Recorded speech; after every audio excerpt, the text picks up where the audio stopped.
Hai, Assalamualaikum. Hari ni kita nak bercerita mengenai sistem Didan Pos.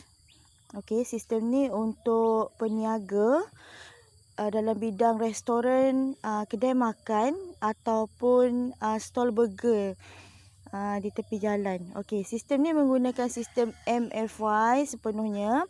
Okey, kegunaan dia adalah untuk membuat pesanan. Okey, pesanan pandu lalu ataupun pesanan bawa pulang. Untuk bahagian dapur pun ada. Bar ni untuk bahagian air. Okey, dapur ni kita boleh kategorikan dengan pelbagai dapur lah. Contohnya bahagian masak tom yum kalau kedai makan kan. Lepas tu ada bahagian untuk western, ada bahagian untuk kata orang tu menggoreng. Ini kita boleh pecahkan mengikut dapur-dapur yang disediakan. Okey, menu ni macam biasalah menu-menu yang ada kat gerai tu. Okey, untuk laporan harian hari ni adalah laporan jualan kita setiap hari. Okey. Okey, untuk ringkasan hari ini adalah untuk kita punya jualan hari ini. Okey. Kalau hari ini kita berniaga, kita tekan sahaja ringkasan hari ini. Bila kita nak tutup kedai, dia akan keluar segala jualan kita. Termasuklah kalau burger, dia akan tulislah dekat sini kuantiti dia berapa banyak burger yang terjual. Talian ni untuk berapa banyak pelanggan yang datang. Diskaun ni ada tak staff ataupun kita bagi diskaun kepada pelanggan. Cukai ni cukai yang dikenakan kepada pelanggan. Jika ada, biasanya restoran adalah. Kalau kedai makan, kedai burger ni tak adalah kan. Kira orang ni adalah berapa banyak pelanggan yang akan singgah ke gerai kita. Okey. Ni bahagian laporan ataupun ringkasan hari ini. Senarai pesanan ni adalah senarai pesanan yang kita boleh cek daripada jualan kita lah. Okey. Bahagian atas tu kita boleh tengok tarikh dia yang kita nak tahu berapa hari bulan, kita boleh tukar. Macam ni. Kita boleh pilih. Kita nak tengok jadual bila berapa hari bulan, kita boleh tukar kat bahagian ni. Okey. Okey, kita juga ada menyediakan pesanan yang dibatalkan. Biasa pesanan yang dibatalkan ni owner sahaja yang boleh batalkan lah. Kita akan setting kat bahagian ni. Jadi staff tak ada hak ataupun tidak boleh untuk membatalkan pesanan. Okey, senarai invoice. Lepas tu kita ada senarai invoice secara terperinci ni. Ini secara detail lah jualan-jualan di kedai kita. Ini pun sama. Kita tekan kat bahagian atas ni, nanti kita boleh tengok hari dia. Sama. Okey, pelanggan, kita nak tengok pelanggan macam mana pun kita boleh tengok. Jenis pembayaran pun kita boleh tengok. Okey, takut tak tally ke apa, kita boleh tengok bahagian ni. Okey, untuk inventory ni adalah bahagian stok. Okey, kita masuk apa setiap hari. Contohnya kita masuk untuk roti. Okey, kita tekan je produk. Okey, kita boleh tekan kat bahagian sini. Hari ni curly fries berapa set, kondok berapa set, telur berapa kita tambah, kita boleh tekan kat bahagian sini. Okey, itu untuk kita set pun boleh. Kita setkan dulu macam roti ke apa benda.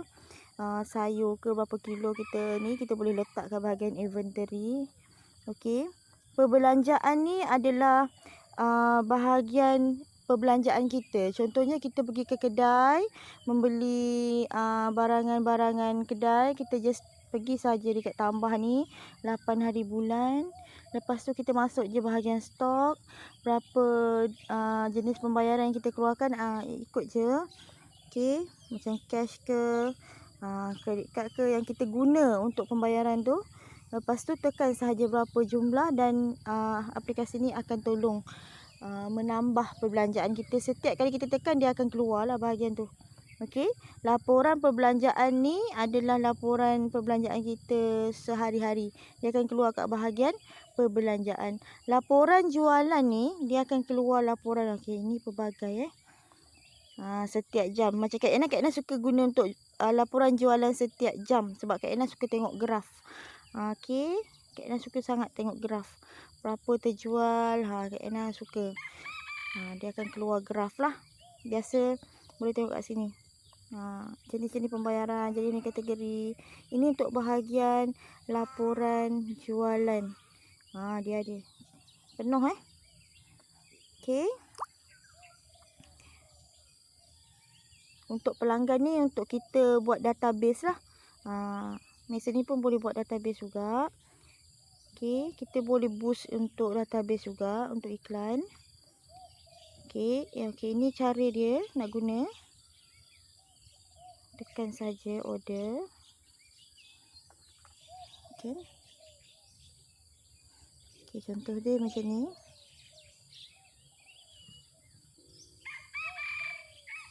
Lepas tu tiba-tiba lah customer kita tu tak nak bawang, tak nak sayur kan.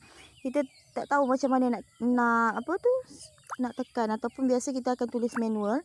Tapi dengan aplikasi ni tak payah sebab korang boleh letak terus kat sini, tak nak bawang, tak nak sos ke. Okey, korang boleh type.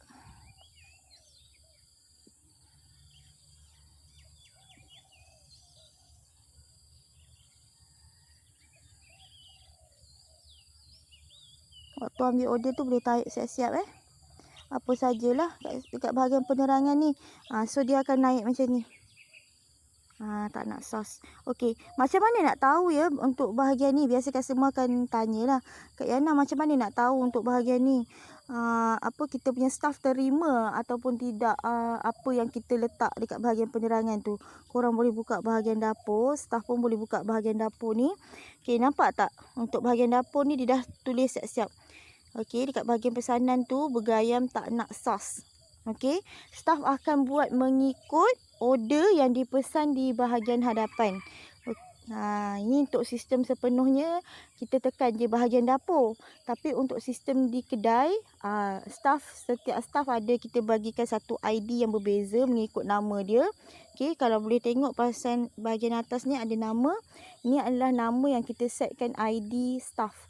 Okey, jadi kita boleh tahu staff mana yang paling banyak buat sales. Kita boleh tahulah, kita boleh buat anugerah untuk pekerja cemerlang. Macam Kak Yana ada untuk up sales. Jadi Kak Yana akan tahu staff mana yang rajin buat up sale dekat gerai. Okey, dia akan buat promo-promo. Kak Yana akan tengok jualan yang tinggi siapa. Dan Kak Yana akan bagi hadiah lah untuk staff setiap bulan. Okey, untuk pesanan. Okey, pesanan ni kita boleh print dia punya ni. Bila customer order, biasanya kita akan terus bagi bayaran dan kita boleh print. Okey, kita boleh print receipt macam ni. Okey, ni segala detail perniagaan kita ada kat sini lah. Kita masuk yang terbaru boleh letak barcode untuk menu. Okey, yang ni lebih memudahkan pelanggan sebab di bawah ni ada nombor pesanan. Jadi pelanggan yang pandu lalu tu boleh gunakan untuk ambil nombor pesanan ataupun ambil burger dia mengikut nombor pesanan yang diberikan. Okey, sebab kita receipt ni kegunaan dia lebih kepada untuk memperkenalkan kita punya perniagaan. Okey, kalau ada barcode kita boleh letak barcode macam Kak Yana letak ni. Tapi kalau nak letak logo pun boleh. Kita boleh cetak.